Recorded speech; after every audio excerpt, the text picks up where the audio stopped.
చేయడానికి ఏమేమి కావాలని చెప్పి ఒక విపులమైనటువంటి ప్రపోజల్ మేము గవర్నమెంట్కి పంపించాం. అది ప్రభుత్వ పరిశీలనలో ఉంది. ఎలక్షన్స్ తర్వాత రేపు కొత్తగా బడ్జెట్ పెట్టే టైంలో దాన్ని పరిగణలోకి తీసుకొని ప్రభుత్వం సంస్థకి సహాయం చేస్తే మేము ఆశిస్తున్నాం. నా పేరు యూసుఫ్ సార్ పెరగాల సార్. ఉన్న బస్సులు తగ్గుతున్నాయి తప్ప కొత్త బస్సులు కొనడం లేదు. ఇది కరెక్ట్గా మీరు చెప్పింది. అంతే సార్. ప్రతి సంవత్సరం 7% బస్సులు పెరగాలని మనం చెప్పలేము. పెరుగుతున్న అవసరాలకు అనుగుణంగా పెంచుకోవాలి. 8%, 10%, 20% అనేది అవసరాలను పెట్టి ఉంటుంది. ఒకటి. నెంబర్ 2, 17-18లో సుమారుగా 951 బస్సులు కొనడం జరిగింది. 18-19లో కూడా మనం 750 బస్సులు కొన్నాం. అందులో సుమారుగా 500 బస్సులు ఆల్రెడీ మేము రోడ్ స్టేక్ తీసుకొచ్చాం. మరికొన్ని బస్సులు కూడా నెక్స్ట్ 1 మంత్లోనూ వచ్చేస్తాయి. సో లాస్ట్ ఇయర్ షెడ్యూల్ ప్రకారం కూడా మేము బస్సుల ఫీలో తీసుకొస్తున్నాం. కాకపోతే ఆర్థిక పరిస్థితులు అనుకూలించినందువల్ల ఇంకా బస్సులు పెంచాల్సిన అవసరం ఉంది. వెళ్ళిన చోటల్లా పబ్లిక్ ఎక్కువ బస్సుల కోసం డిమాండ్ చేస్తున్నారు. వాటికి అనుగుణంగా రానున్న సంవత్సరాల్లో బస్సుల సంఖ్య పెంచేందుకు ప్రయత్నం చేయడం జరుగుతుంది. మేము గవర్నమెంట్ అడిగిన దాంట్లో అది చెప్పాం. ఇప్పుడు మా దగ్గర ఉన్నటువంటి పాత బస్సులు రీప్లేస్మెంట్కి సుమారుగా ఒక 1600 బస్సులు రీప్లేస్ చేయాలి. అలానే ఒక 1000 దాకా కొత్త బస్సులు అవసరం ఉంది. సో ఆల్ టుగెదర్ ఒక 2666 బస్సెస్ మనము కొత్త వాటి అవసరం ఉంది. బడ్జెట్లో మనకు ప్రభుత్వం చేసే సహాయాన్ని బట్టి ఆ నెంబర్ డిసైడ్ చేసుకోవడం జరుగుతుంది. బట్ కార్యక్రమంలో ఖచ్చితంగా నేను అడిగింది కరెక్టే సార్. కాకపోతే పాత బస్సుల ప్లేస్లో వస్తున్నాయి తప్ప అడిషనల్గా బస్సులు రావట్లేదు. రెండూ కరెక్టే. తగ్గుతున్నాయి సార్. ఈ సంవత్సరం చూస్తే అంతకుముందు సంవత్సరం కంటే కొన్ని బస్సులు పెరిగినాయి. మార్జినలే కావచ్చు కానీ బస్సుల సంఖ్య ఈ సంవత్సరం గత ముందు సంవత్సరంతో పోలిస్తే పెరిగిందండి. ప్రాఫిట్ అండ్ లాస్ అది చెప్పాను కదా. గత సంవత్సరం సుమారుగా 1250 కోట్లు లాసెస్ వచ్చినాయి. ఈ సంవత్సరం అది ఒక 1000 crores ఉంటుంది అనుకుంటున్నాం. అంటే ఒక 250 కోట్లు నష్టాలు తగ్గినాయి. ఈ సంవత్సరంలో మన ఆదాయం సుమారుగా 550 కోట్లు పెరిగింది గత సంవత్సరంతో పోల్చినట్లయితే. అది అంతకుముందు 2 సంవత్సరాల్లో మనము సాధించిన అభివృద్ధికి సమానం. అంటే అంతకుముందు 2 ఏళ్లలో ఎంత గ్రోత్ వచ్చిందో ఈసారి 1 సంవత్సరం అంత తీసుకొని వచ్చాం. కానీ డీజిల్ రేట్స్ పెరగడం వల్ల, పే రివిజన్ వల్ల మనకు కొంత అదనపు భారం పడింది. దానివల్ల లాసెస్ చూసినట్లయితే మనకు 1000 కోట్లు లాసెస్ ఉన్నాయి. బట్ పాత సంవత్సరంతో పోల్చినట్లయితే 250 కోట్లు తక్కువే ఉన్నాయి. అది అది చెప్పాను. మన పర్ఫార్మెన్స్లో ఇంప్రూవ్మెంట్స్ వల్ల మనం 550 కోట్లు అధికంగా సంపాదించడం వల్ల ఖర్చులు పెరిగినప్పటికీ లాసెస్ తగ్గినాయి. కారుణ్య నియామకాలు అనేది అంతకుముందు దగ్గర 15 ఏళ్ల పాటు ఆర్టీసీలో లేవు. 2013 దాకా లేవు. 98 నుంచి 2013 దాకా. సో ఆ కాలంలో సుమారుగా 3500 మంది కారుణ్య నియామకాలు పెండింగ్ ఉన్నాయి. 2013 తర్వాత మళ్ళీ అది గవర్నమెంట్ కొత్తగా స్కీమ్ పెట్టినప్పుడు 2016 లోపు సుమారుగా ఒక 2500 మందికి ఉద్యోగాలు ఇచ్చారు. ఇంకా ఒక 1100 దాకా అప్లికేషన్స్ పెండింగ్ ఉన్నాయి. దాన్ని ఈ సంవత్సరం టేకప్ చేస్తున్నాం. 2019 సంవత్సరం పూర్తయ్యే లోపుగా ఆ కేసు అన్ని కూడా డిస్ప్యూట్ చేసేస్తాం. ఆ తరువాత ఆల్మోస్ట్ ఏ మంత్ కా మంత్ ఈ కారుణ్య నియామకాలు ఇచ్చేటువంటి పరిస్థితి వచ్చేస్తుంది.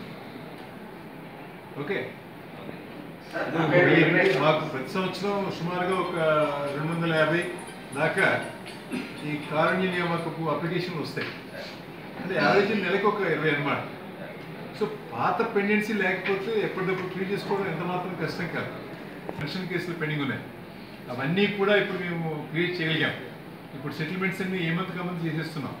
అలాగే పెన్షన్ కేసులు కూడా ఇప్పుడు మొత్తం కార్పొరేషన్లోనూ ఆ పెండెన్సీ సుమారుగా ఒక 1000కి వచ్చింది. అంటే అంతకుముందు 6000 పెండింగ్ ఉండేది. ఒక 2000 మంది రిటైర్మెంట్ అయ్యారు. మొత్తం 8000 కేసుల్లో ఇప్పుడు కేవలం 1000 మాత్రమే పెండింగ్ ఉన్నాయి. అవి కూడా కొన్ని లిటిగేషన్ అది ఉండటం వల్ల, ఫ్యామిలీ ఇష్యూస్ వల్ల, వాళ్ళకు భేదాభిప్రాయాలు ఉండి వాళ్ళు అంగీకారం రాకపోవటం వల్ల అలాంటి కేసులు కూడా కలుపుకొని. కాబట్టి రానున్న రోజుల్లో బై ది ఎండ్ ఆఫ్ 2019 ఇవన్నీ కూడా ఎప్పటికప్పుడు సెటిల్ చేసేటువంటి పరిస్థితి వచ్చేస్తుంది. కారుణ్య నియామకంతో సహా కొత్త రిక్రూట్మెంట్కి చూడాలి. ఇప్పుడు నెక్స్ట్ ఫైనాన్షియల్ ఇయర్లో అవసరం ఉంటుంది. దానికి గవర్నమెంట్కి రాసి పర్మిషన్ తీసుకొని చేయాల్సి వస్తుంది. సార్ నా పేరు వెంకటేశ్వర. బట్ అది ఇప్పుడు ఎలక్షన్స్ టైం కాబట్టి దానిపైన మాట్లాడటం భయం కాదు.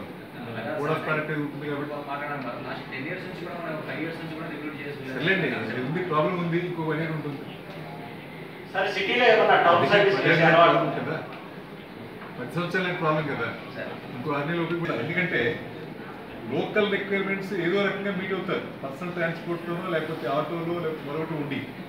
లాంగ్ డిస్టెన్స్కి అయితే ఎవరు రారు, మేము ఇవ్వాల్సిందే కదా.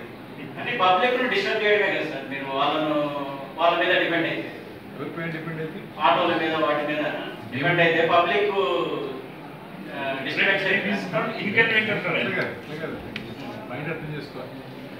మనకి ఇందాక నేను చెప్పాను, ఈ కొత్త బస్సులు అవసరం ఉంది అని. మనకున్న ఆర్థిక పరిస్థితిని బట్టి మనం పెట్టుకోగలుగుతాం. మనం ఇప్పుడే మీరు చెప్పారు కదా సార్, ఇంప్రూవ్ అయ్యింది అని చెప్పారు కదా. 1000 బస్సులు ఒకేసారి మనం పెట్టలేకపోవచ్చు. ఇప్పుడు ఏం చేస్తాం, మనం 500 బస్సులు పెట్టుకుంటాం. 500 బస్సులు ఎక్కడ పెట్టాలి మనం ప్రయారిటైజ్ చేసుకుంటాం. ఎక్కడ డిమాండ్ ఎక్కువ ఉందో, ఎక్కడ ప్రజలు ఎక్కువ ఇబ్బంది పడుతుందో అక్కడ పెట్టుకుంటాం. అలా అన్నమాట. సార్ రెండో పాయింట్, రాజవిహార్లో మంచి ప్లేస్ ఉంది, అదేమన్నా ఇంప్రూవ్ చేసే అవకాశం ఉంది bus stand, Rajvihar bus stand ఉంది, దాన్ని ఏమన్నా ఇంప్రూవ్ చేసే ఆలోచన ఉంది. అదేమన్నా దానికి ఏమన్నా ఇవ్వగలరా? దాని వివరాలు ఇప్పుడే చెప్పలేము, ఖచ్చితంగా దాన్ని ఇంప్రూవ్ చేస్తాం. ఓకే సార్, అవుట్ సోర్సింగ్ వాళ్ళకి ఏమన్నా కాన్ఫిడెన్స్ ఉంటుందా సార్? అంటే వాళ్ళకి ఎన్నేళ్ళు వరకు వాళ్ళ పీరియడ్?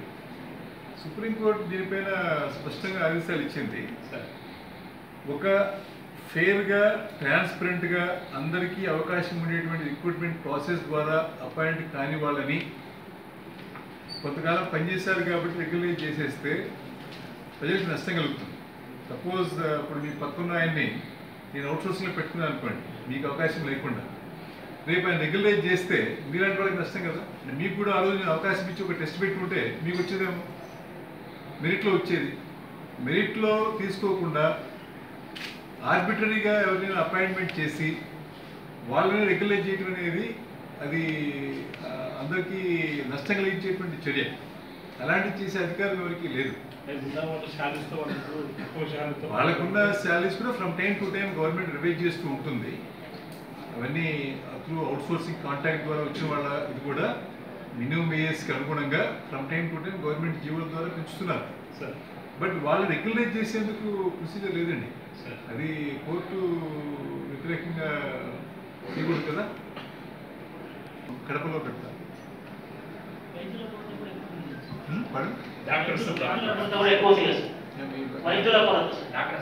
వైద్యుల కొరత అంతా ఫిల్ అయిపోయింది కదా. నంద్యాల హిందూపూర్లో ఖాళీని ఫిల్ చేస్తాం కదా. హిందూపూర్ నంద్యాల ఖాళీలు ఉండేవి, ఆ రెండింటిలో కూడా అపాయింట్ చేస్తాం. ఒకరొకరే ఉన్నారు సార్, వాళ్ళు లీవ్ పెడితే మాత్రం వేరే వాళ్ళు రావడానికి అవకాశం లేకుండా. ఒకరొక్కరే అంటే ఇప్పుడు ప్రతి చోట మనము ఒకళ్ళు ఉంటే ఇప్పుడు రిలీఫ్ పెట్టలేం కదా. ఇప్పుడు మీరేం బాధ్యత వహిస్తున్నారు ఇప్పుడు మీ పేపర్లో? మీరు ఏ పేపర్ ఉంది? మనం తెలుగు. మీరు ఏం చూస్తారు? నేను ఆర్టీసీ విద్యుత్ చూస్తాను. మీరు ఒక రోజు లీవ్లో పోతే ఎవరు చూస్తారు? ఇది కూడా అంతే, ఇది కూడా అంతేనండి. మీకు ఒకరికి సబ్స్టిట్యూట్ ఉంటారా? మీకు అట్లా ఉండరు కదా. ఓకే, మీరు చెప్పారు కదా, మావాళ్ళతో డిస్కస్ చేసి ఆ ప్రాబ్లం ఉంటే దానికి ఏమైనా సొల్యూషన్ చూస్తాం.